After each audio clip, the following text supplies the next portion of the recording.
Hey tax students, this is Roy again with another video showing you how to use the TaxACT software and then enter your results here at the McGraw-Hill Connect website where it can be automatically graded for you.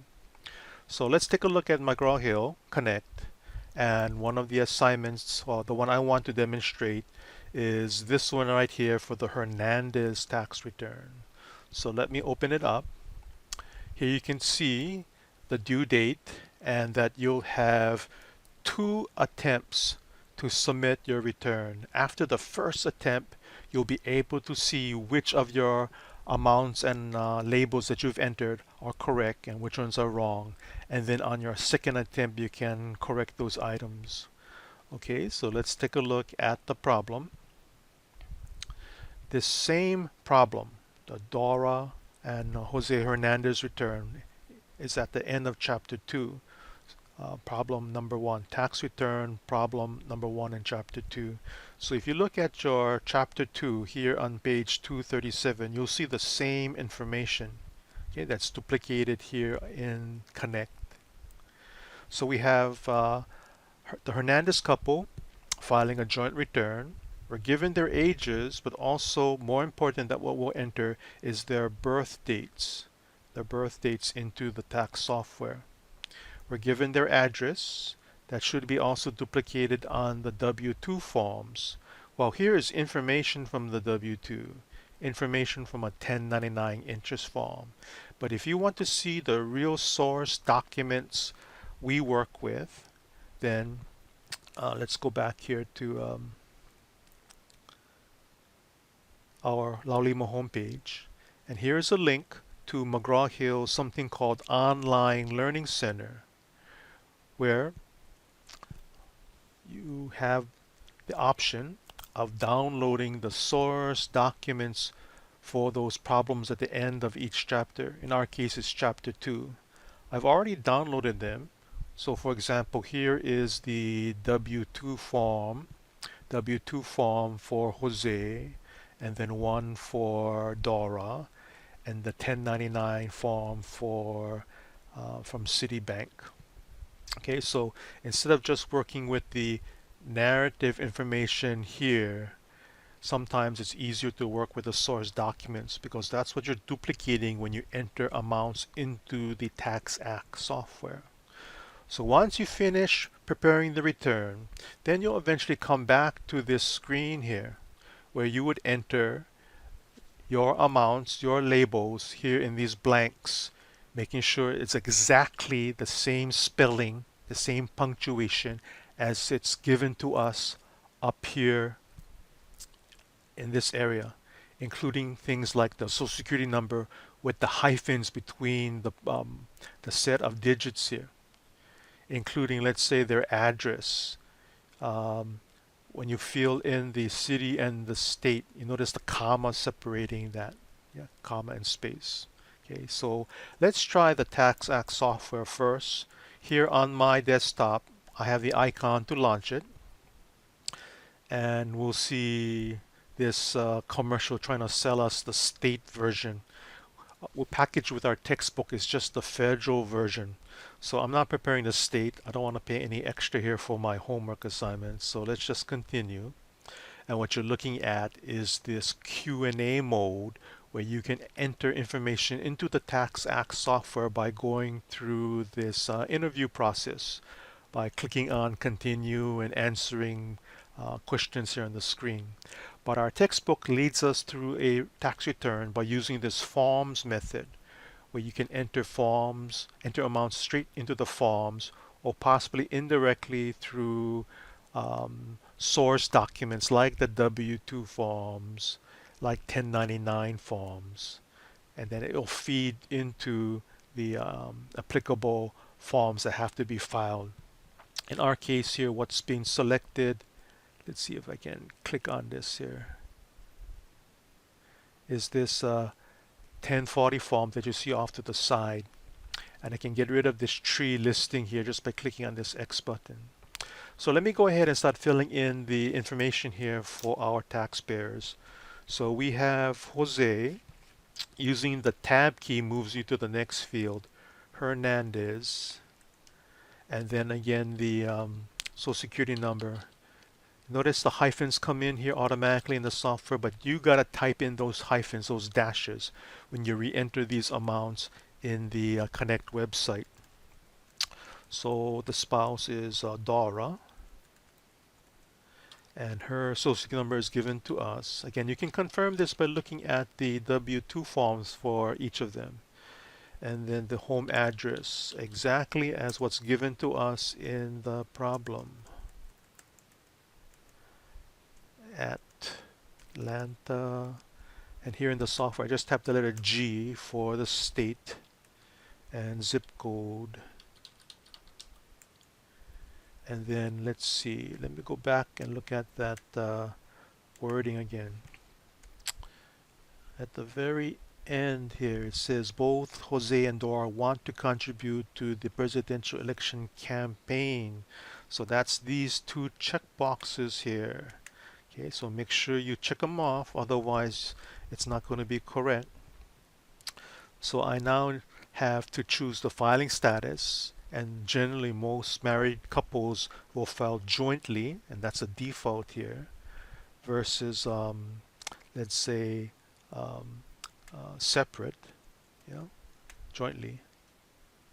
And then the personal exemptions automatically checked off. Here, I'm going to have to save my work here. I'll put it on my desktop to make it easier to find. And this is the file name right here. So here is the information where I have to enter the birth date. Let me pull up my book here. So the birth date for Jose is April 23rd, 1964. Okay, and then for Dora, it's July 12th, 1969. So these dates here are used to help you to determine whether they qualify for an additional standard deduction when they reach age 65 or older. Also, you still may have to file a tax return in the year of the death of the taxpayers, but that's not our case here. And there's special things that have to be filled out when the taxpayer dies for the year they're filing. Okay, so we're given information for their dependent daughter. Her name is, well, let me try typing it in right here and see what happens. Adele. And when I typed it in, this box, warning box pops up, telling you usually the information that feeds into this field of the 1040 is first entered in a supporting form. So let's go to the supporting form that has the title dependent or qualifying person. And the first name here is Adela. I'm assuming Hernandez. We're given her social to be 41234. Gotta get this right here. 412345672. It's really good if you know how to use a numeric keypad. It will save you lots of time, make you efficient, including entering birth dates here. Here, January 14th. 1977, is that right? I'm looking at the wrong problem here. Wrong problem. Here is, sounded kind of old, yeah, for a dependent. So here is Adela's 5-year-old, March 15, 2009. March 15, 2009. Her relationship, D for daughter. Now, when you enter this into TaxACT, no, not TaxACT, but McGraw-Hill Connect, make sure you spell it correctly. Dependent type, we learned in chapter 2, we have qualifying children and qualifying relatives. In this case, Adela is a qualifying child, a child in this case that lived with our taxpayers the whole year, versus, let's say, a non-custodial parent claiming the child. Okay, so this will determine sometimes the filing status of our taxpayer. In our case, it's still married filing joint. Okay, so Adela is assuming a U.S. citizen. She lived with our taxpayer There's a residency test to claim a dependent, 12 months. Let's see what else here. Was this child a full-time student? It really doesn't matter in our case for this young child, but it may matter if the dependent child is 18, between 18 and 24. Could another person claim the child for the earned income credit? No. We'll learn about the earned income credit in Chapter 9. Now, by filling out this form, automatically TaxACT will calculate something called a child credit. Okay, you will see that in a second here. Let's see. I answered no, so I can stop here. So let me go back to my 1040, and you can see automatically I have the dependent information inserted, including this check mark here for qualifying for the child credit. I have a total of three exemptions, two personal and one dependent, total three exemptions. So let's enter the first dollar amount here for the salary. So again, I'm clicking the field, notice the yellow folder.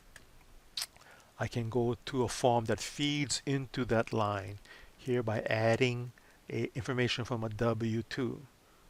Let me just double click on this add copy here. So this W-2 is going to be for Jose. So let me bring up his W-2 form on paper, or you can pick it off from the information in Connect or here in our textbook. Let me close this. So if you're going to file electronically, you gotta enter things like the employer ID number, which we're not given. You gotta enter the employer's name. All I'm concerned with is generating a PDF file or a form that I can re-enter into the Connect software. Yeah? So I'm just going to be entering mostly amounts here. So the wage amount according to the W-2 is $45,800, and then income taxes withheld 9,160. That 45,800 appears quite a lot, but it may not matter, at least in our case, for this return, for this box 3 and 5, and the taxes paid for those for Social Security and Medicare. Let me go ahead and enter the state information, even though we're not preparing the state return. Again, I'm just duplicating what I see here on the hard copy of the W-2. Okay, so now if I go back, the information should be entered automatically into the 1040 form. Here is the wages. It subtotals to the adjusted gross income amount. And here's the top of page 2, subtracting out the standard deduction for a married filing joint couple, minusing out 3 exemptions to get the taxable income that looks up on the tax table. Here's the tax liability for the whole year, but I've already paid, oh, here's $1,000 credit that was automatically calculated. Okay, again, make sure you enter this into the Connect website, even though we haven't covered credits yet. Otherwise, it'll be marked wrong. Ignore this health care coverage here, although I'll show you a check where it may pop up as an error, but in Connect we're ignoring it, yeah, blank. And here's the taxes already withheld from Jose's W-2 form, this amount here, resulting in an overpayment that's refunded. A check figure can also be seen up here for that same amount. So let's go ahead and enter Dora's W-2 by clicking in line 7 again. And here you can see Jose's W-2, but I'll just add another one, making sure I say Dora, filling in, if I were e-filing, electronically filing, Dora's employer's ID number and name and address, but I'll leave that blank. And let me bring up Dora's W-2. Here in box 1, it's 31,000. 4650 is the federal withholding. And then again, the Social Security information is not too important for at least our taxpayer. It may be important for other tax returns.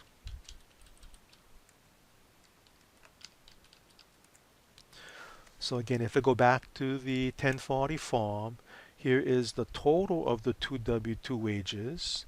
And again, going way down here, the total withholding for the two wages, the two W-2s, resulting, looks like in a bigger refund. Okay, one more item to enter here, and that's the interest income. The yellow folder indicates there's a form to feed into, a supporting form to feed into that 1040 form. And here, if I try clicking in a blank here, again, another yellow folder linking or feeding into this Schedule B. And in our case, it's going to be a 1099 INT. So I'll just add it, comparing it to this hard copy. Oh, let's see, where is it? That's W-2s. So here's the 1099. Again, I would be typing in things like the bank's ID number, bank's address. I'll leave that blank, and all I'll do is just type in the amount here, $300.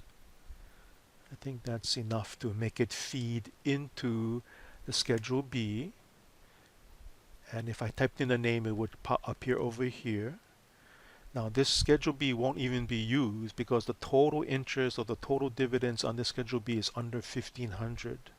Now if the total of each of the interests or dividends out here are over 1,500, this Schedule B would be required to be sent to the IRS. And also you have to answer this yes/no questions down here. Getting a little more strict about this reporting here for foreign accounts. But in our case, all I want to do is just feed in this 300.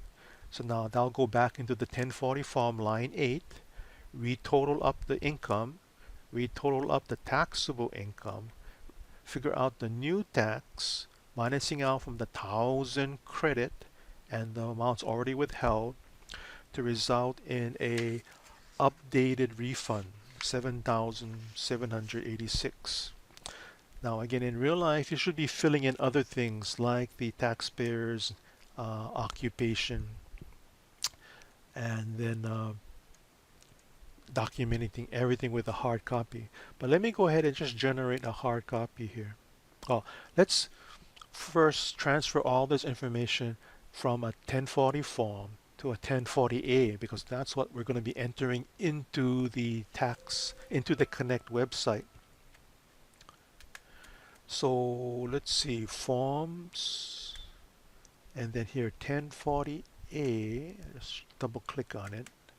So now you'll see the same information on a 1040A form, resulting in the same refund here. Okay, so let me generate a hard copy of this here. So save as a PDF, just one copy, and I'll put it on my desktop. So this is what I would see on my desktop. Yeah. So let me use this and enter it into the Connect website. Let me minimize all of these forms here.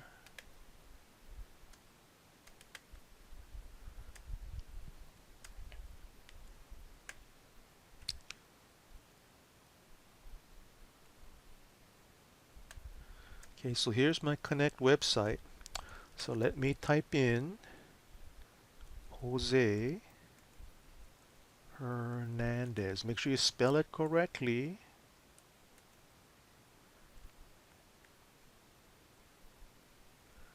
I need to make it smaller here to make it fit on my screen.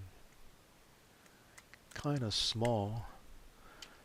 Social number 412-34-5670. Okay, and then Dora Hernandez. I should double check my spelling before I submit this, yeah? 412-34-5671.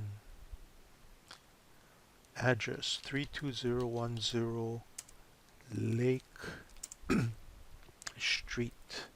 Not ST period, yeah, but street. Spell it out like it's given to us. And then in Atlanta, comma, GA, space 30294. Filing status is joint. We're having personal exemptions for Jose and Dora. We have an exemption for Adela. I want to say Adele Hernandez. She is social 412-34-5672. Here I gotta spell out the word daughter and check off this box for that $1,000 child credit. So that results in 2 personal exemptions. Notice the subtotaling here, automatic, and 1 dependent exemption for Adela who lives with us. So total 3 exemptions. 76,800 is the wages. 300 is the interest. Notice that the totaling is done for us automatically here. Yeah, automatically. Carry to the next page. But we gotta type in the standard deduction here.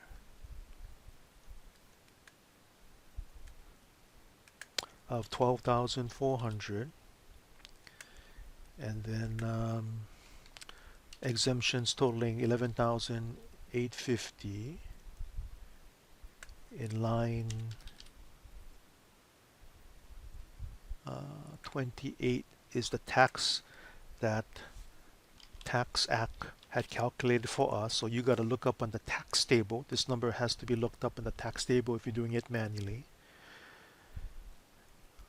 And one more amount, and that's the federal income taxes withheld. You can match up the line numbers, like this line 40 and this line 40 here. But you know what? Let me type in a wrong number here.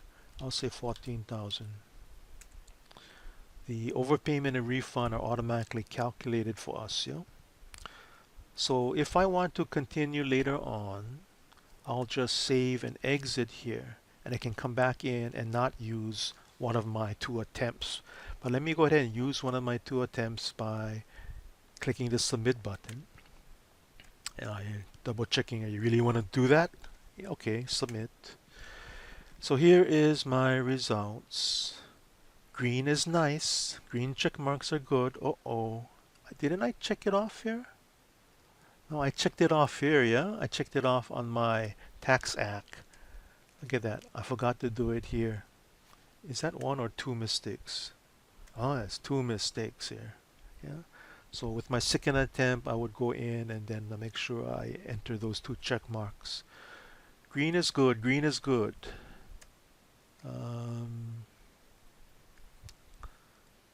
Let's see. Let's go to page 2.